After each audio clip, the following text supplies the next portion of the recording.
afternoon again. Mr. de Mistura is just arriving along with Mr. Egeland to brief you about this morning's Humanitarian Task Force. Please put your mobiles on silent or switch them off. Thank you very much.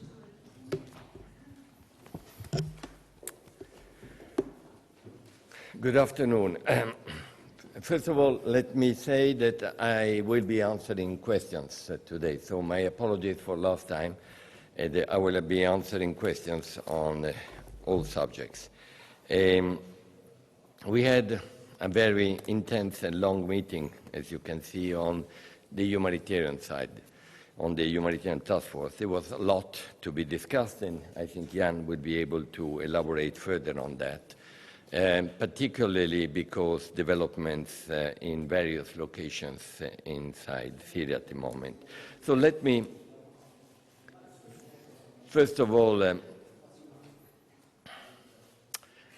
try to give you an idea about where we are on the political the process. The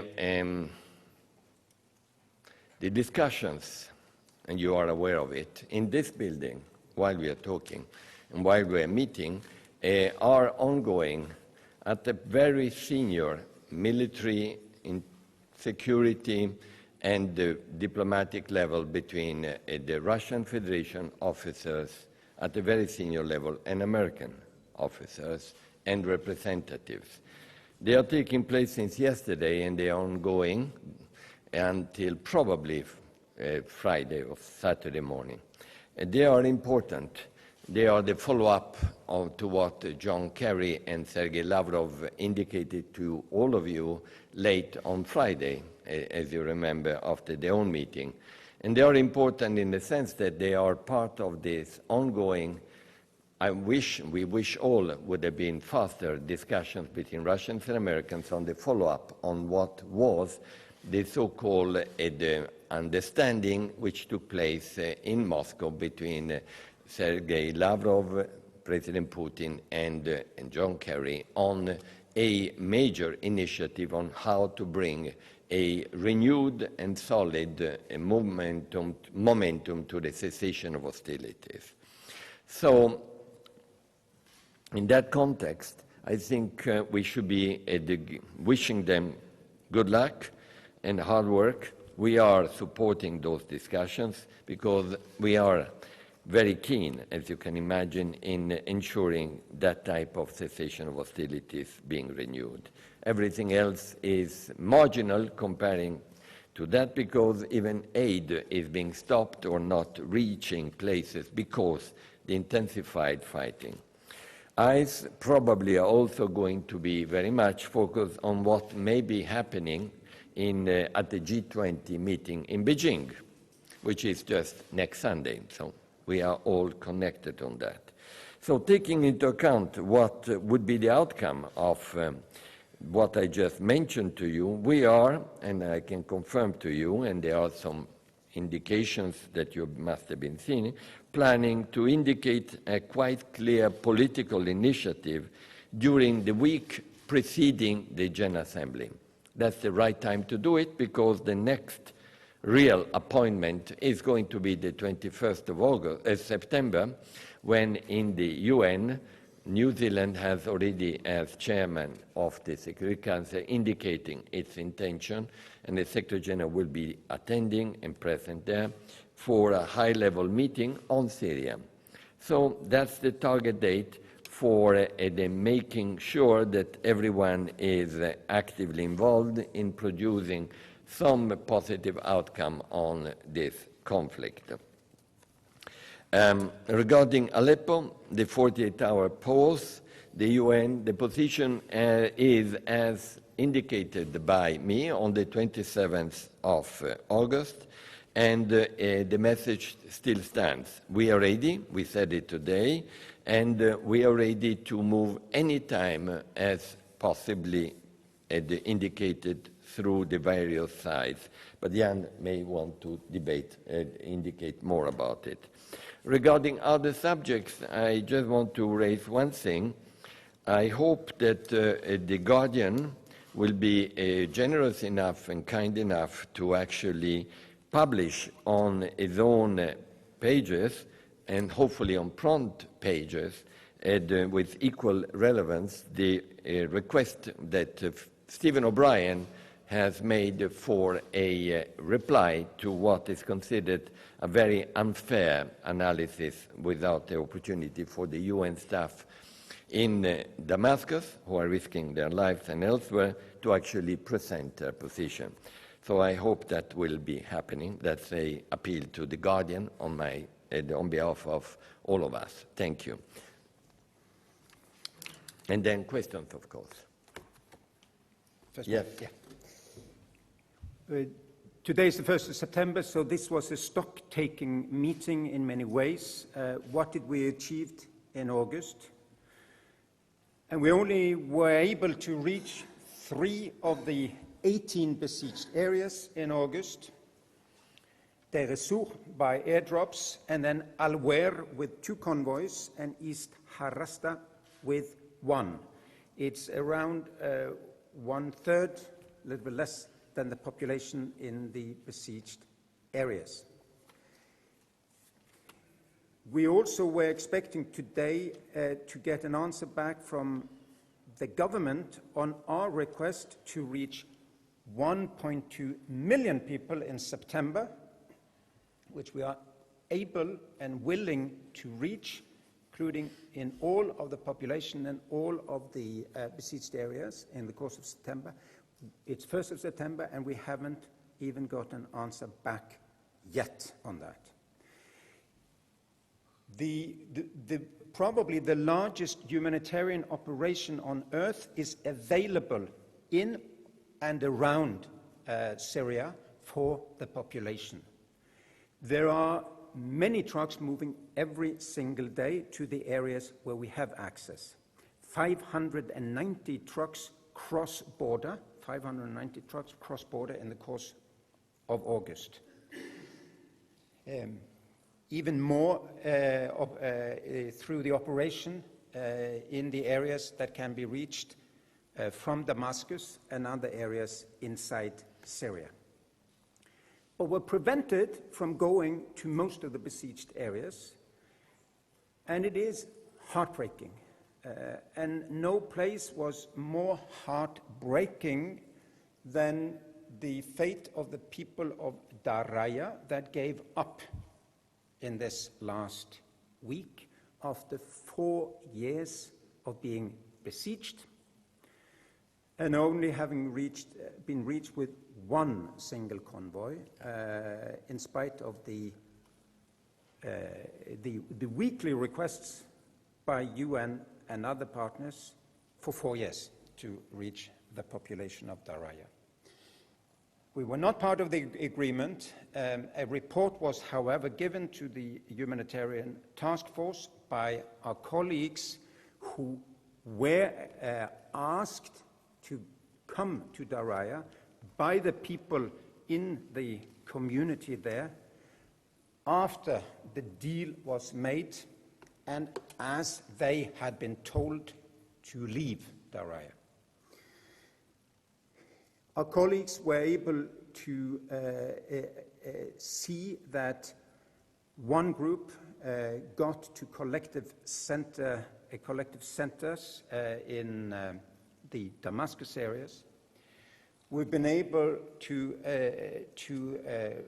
hear from non-governmental organizations and community groups that another part of this community reached Idlib and are there now. And a third part of the population from Daraya is now in Madamiyya, another besieged area that we did not reach in August, but where we're requesting to go in the next couple of days. That would also allow us to meet with the people of Daraya, which is in Madamiyya, and hear where they want to go and how their situation is. The task force failed in the Daraya, the people of Daraya. We all failed the people of Daraya. I feel I failed them, and it's really sad to think of what they went through over these years. There are now urgent pleas from communities in Al-Wer, in Madamia, in Madaya, and in Fuwa Kefraya to break the sieges of those places. They all fear for their future. And we need to break the sieges. A siege is not broken by the population giving up after starvation and after bombing. A siege is lifted by humanitarian access and freedom of movement in and out by the civilian population. Exactly. Exactly.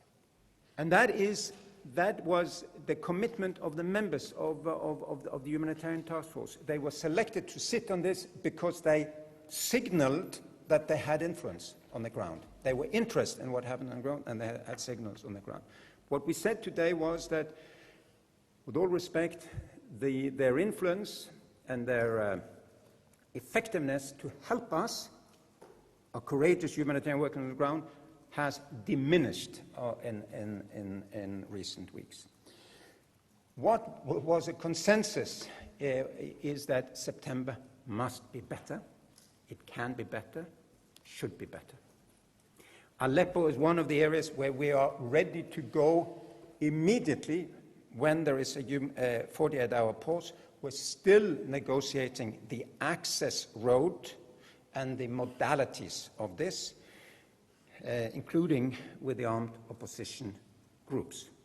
It's urgent that we get an agreement. We were informed today that there are now 4,000 food rations left. That would be enough for 20,000 people, and the population of East Aleppo is 250,000. I'm hopeful that we will have a breakthrough. It's not it's not a failure of willingness and ability to go there. We have volunteers to go always, even to the most dangerous places. Thank you. Thank you. Let's open the floor for questions, please. Moussa Assi. Bonjour, Moussa Assi, Al-Mayadeen TV. Bonjour à vous. Bonjour.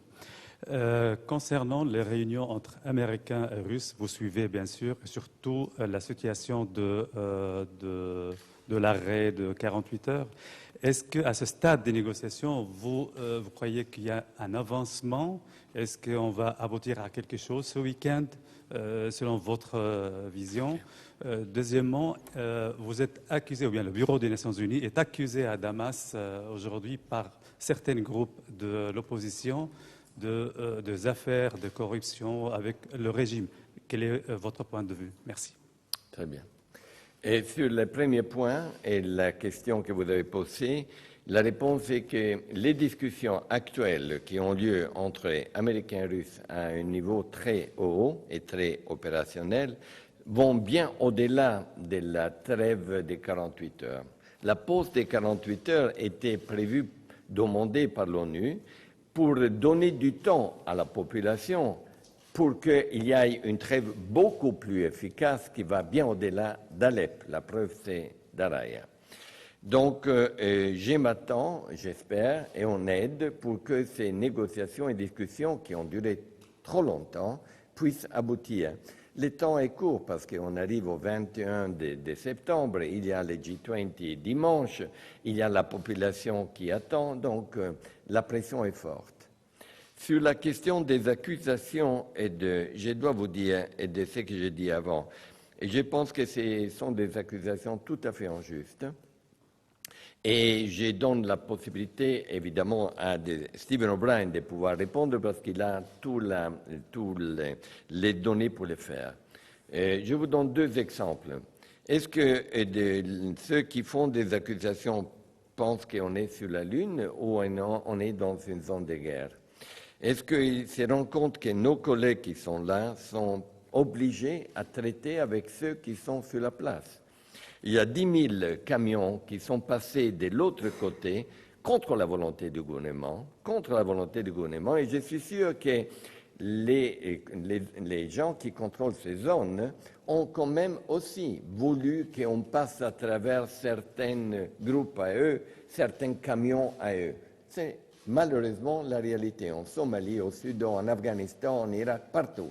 Alors, s'ils pensent qu'on est sur la Lune, d'accord, évidemment. Si on pense qu'on est dans une zone de guerre, il faut quand même se rendre compte qu'il faut travailler à travers ceux qui contrôlent le terrain pour arriver à qui? À la population. 13 millions d'habitants ont besoin d'aide. Ça, c'est la priorité. Un autre exemple, utiliser les téléphones. Est-ce que vous pensez que même l'opposition n'utilise pas les téléphones? Évidemment, nous on les appelle à travers les téléphones. Qui contrôle les téléphones, malheureusement, est une réalité sur la place. Ils n'ont pas tous des torayas. Donc on paye les téléphones. Est-ce que ça c'est un crime? Il faut opérer à travers des téléphones pour rejoindre les gens. Dernier point, on va à l'hôtel. Quel hôtel? L'autre jour, on a eu combien de gens qu'on a rappelé qui sont morts à Bagdad? Plein. Canal Hôtel. On se rappelle. La sécurité a dit à nos collègues, le seul hôtel où on peut être plus sûr, parce qu'il n'est pas proche de la centrale de sécurité, parce qu'il n'y a pas eu tellement de bombes, qui a un bâtiment plus fort, mais qui coûte plus cher. Mais la vie de nos collègues compte quand même. C'est l'alternative qu'on nous a donnée et mes collègues ne doivent pas être punis à cause de ça. Donc, comme vous voyez, on sent très fortement, et j'espère vraiment que le Guardian, qui a fait un article qui n'a pas donné la possibilité à l'ONU de répondre, puisse donner la possibilité à M. O'Brien de répondre et aux autres collègues de l'ONU à répondre leur position. Ils risquent leur peau, ils risquent leur vie, ils ont le droit quand même de ne pas être accusés d'autres choses, franchement. Et on a des réponses à tout. Voilà ma réponse. Vous m'avez posé la question, vous m'avez provoqué. Je viens du terrain moi-même, j'étais à Damas. Je sens que mes collègues ont besoin d'avoir d'autres problèmes que celui-là actuellement. Thank you, sir. Next question, Agnès. Il faut donner la parole à Jamie aussi. We have to give the floor to Jamie. He called several times. He wanted to ask some questions. He deserves to have them. So. Oui, bonjour Agnès Pedrero, Agence France Presse. Vous avez parlé d'une initiative politique avant l'Assemblée générale. Est-ce que vous pouvez clarifier au niveau de la date et puis au niveau des intentions, en quoi est-ce que ça va consister exactement? Voilà. Et puis une autre question, est-ce que vous pourriez faire un commentaire sur la récente offensive turque en Syrie? Merci. Alors, pour la question des dates et de quoi s'agisse, je voudrais vous donner les privilèges, franchement, parce qu'on est à Genève, et ça va être fait ici avec vous, de me donner la possibilité de vous expliquer tout ça et de la semaine avant l'Assemblée générale. On est en train de préparer une initiative politique qui sera importante, selon moi, en tout cas, et de relevante, et qui va, à notre avis, aider l'Assemblée générale a regardé dans les yeux les problèmes syriens. Et donc, je ne peux pas, à ce point-là, vous dire plus. Pour la question de l'intervention turque en Syrie, on est en train de la regarder avec beaucoup d'attention. Je pense que c'est une question auxquelles je dois encore étudier mieux pour pouvoir répondre où ils sont et quels sont les enjeux. Merci, monsieur. Jamie, I think Jamie called me 3 times last night, or at least once last night, and called. Yeah. Just to say, no, we are all transparent here, and called also you many times. So you deserve to have a reply, but to have it in front of everyone. Over to you. Mr. de Mistura, you mentioned this political initiative in September. You have just missed a second deadline to resume the peace talks. You had aimed for the end of August. You had previously wanted to have it at the start of August. And it now sounds like you're just going back to the General Assembly to take up the matter. When can we possibly imagine a resumption of these peace talks, given this? And if you could please address what I thought was a very frank comment from Mr. Egeland just a moment ago about the failure in Daria, the failure of the task force. We have all failed, I think was the way that you phrased it. How much are you concerned that the ceasefire is dead, more or less dead, the talks have stalled, the humanitarian aid has been slim to none in the last month, and you showed very great anger in mid-August about it. How concerned are you that your role is still relevant and that maybe these failures need some sort of a jolt? First of all, let me give you a feeling here. While you are seeing in both Jan and me and my colleagues in Damascus and in New York and elsewhere, not only Geneva, a strong feeling of outrage, frankly, and of disappointment, what you should know, the more we see that happening, the more determined we are in not abandoning or letting the Syrian people down. So don't interpret, please, any of those events, which are terrible and are sad, as an indication that the UN, ourselves, are by any way saying we are giving up on the Syrian people and on a solution. But at the same time, let's be frank, it would be naive, not even logical, if we were coming up with any type of initiative that would be out of context or out of timing. Should we be ignoring the fact that there is clearly a strategy at the moment to move from Daraya to Al-Wahir to Madamiyah in a similar pattern? Should be ignoring the fact that while we are all agreeing that there is a political solution, there is at this very moment a militarization of the conflict? Should we be ignoring the fact that while this is happening, there is a genuine, otherwise I would have said the different, is a genuine, serious attempt still between the two co-chairs to come up to an agreement, and me prejudging that one instead of using it as an opportunity for a political process? So you have an answer there. It's not about deadlines, about dates, about 1st of August, it's about realities. Thank you. Tom Miles from Reuters. I think question for Mr. de Mistura and maybe for Mr. Egeland. I wanted to ask, please, a little about the specifics of the Aleppo talks. It seems to me this is a kind of microcosm of the whole situation. Is it contingent in any way on the outcome of the US-Russia talks? Are the US and Russia involved? Can you just explain how that deal about the 48-hour truce is being done? I mean, is it the UN is talking to the two sides in Aleppo and trying to find a compromise, and then it will be you will announce it that we have a deal? I just don't really understand how this is taking place. Perhaps I should give you some context, and then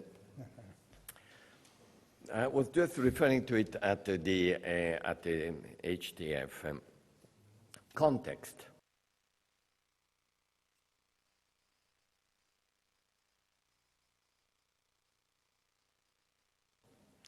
Aleppo was and is divided in two parts.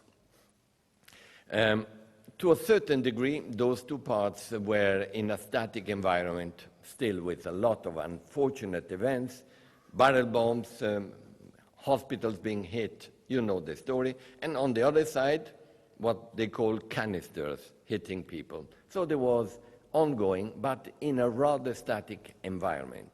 Suddenly, the developments became militarized. History will be able to see who started first. I can't really, frankly, be able to judge it.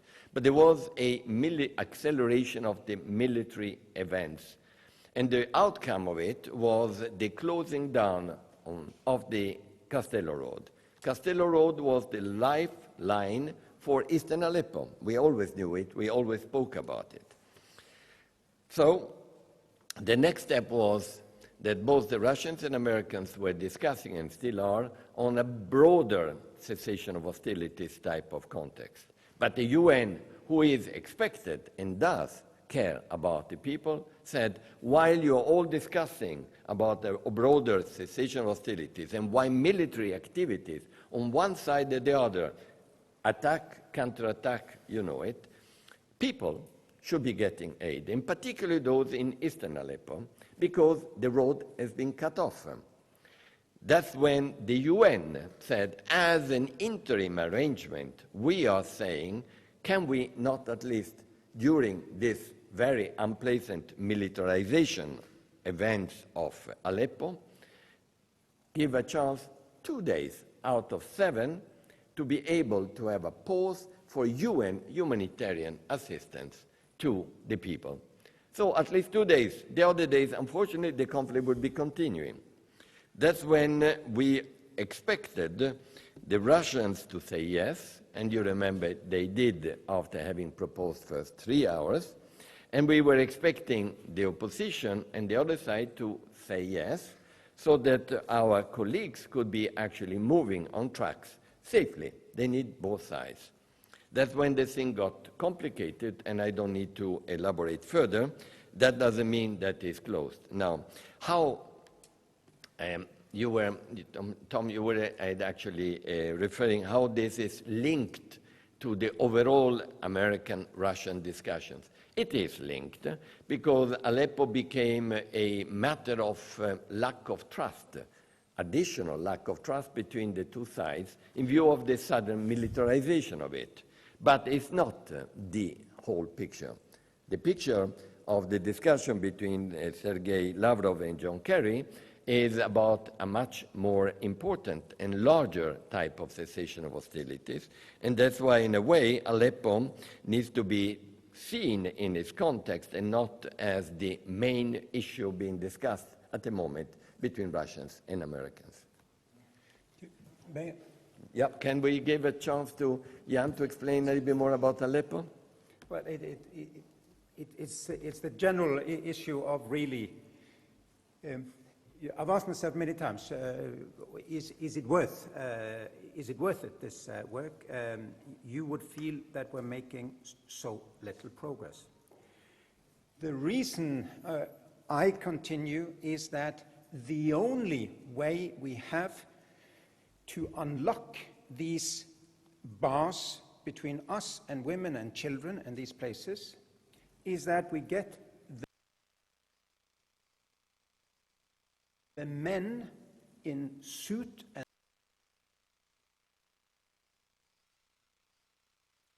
tie and uniform or with Kalashnikov to be convinced by members around that table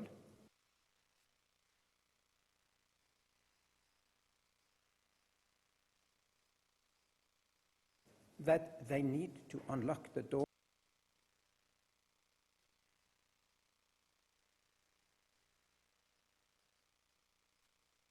so that we can get in to those women and children and wounded and others who need us the most.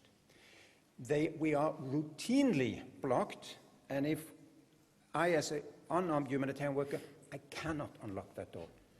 That can Russians, Americans, Iranians, Saudis, Turkish, other members of that task force. And we made that happen in, especially I would say in February, March, April period. We went places we hadn't been for years. That will happen again, I think. That's why I continue. We would fail them even more if we now said it's hopeless. We turn our back to the whole thing. It's not hopeless. We can get in there. But then we need these countries, sponsors of actors on the ground, to help us more. Sorry, I just wanted to follow up. Just to be clear, though, I mean, is it a matter of sort of wrangling over Ramusa versus Castello Road, or is it a much bigger problem? I mean, are you optimistic that once you have sorted out the question of the access road, for example, you might be able to come to some sort of agreement? Or with thousands of troops pouring in from all over the place, isn't this just yet another situation where there's a sort of, diplomatic talks, but really the fighting is just going to go on, and there'll never be a deal? Well, I can't contradict your feeling that, as we said, what is leading currently the situation in Syria is militarization. No doubt. But at the same time, I hope you will understand, while we are all supporting and pushing for some type of cessation of hostilities, we will do all what we can to bring aid to the people so that meanwhile, at least, they are not affected by what we saw in Daraya. The rest I will be able to tell you more about it next week, frankly, because we have to give a chance to this meetings to take place, and they are taking place. If they were not taking place, I would have told you more, but they are. Yes. Good morning. Hi. I got the impression from your remarks that your concern, Daraya, is really just the first in a whole series of potential surrenders. Darayas. And certainly the opposition seem to fear that it's kind of the way things are going now. Is it your understanding, as some people have reported, that the discussion in Aleppo is also calling for an evacuation from Aleppo? Do you see this trend gathering steam? And secondly, opposition negotiators say that while this situation develops, the militarization that you allude to, there's really nothing on the table that could persuade them to come to a discussion in Geneva at this stage. How do you see moving forward? First of all, I concur with your fear and the indication that after Daraya, we may have other Darayas, and that could be a strategy taking place at the moment on one side. And that's why I think it's very important to notice what Stephen O'Brien did as a statement about what are the implications of other Darayas, and frankly, even my own statement on Daraya the 27th, a few days ago. Regarding the outcome of all this, well, I don't want to prejudge, obviously, what I can't control, in other words, the militarization of this conflict. That is clearly taking place, and there is an acceleration, no doubt on that.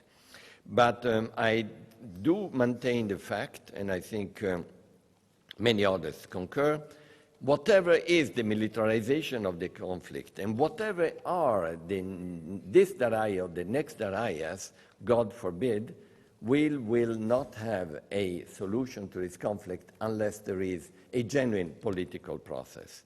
You can take over a city, and we have already said it. You can actually destroy a city. You can empty a city. But then, what is the next step?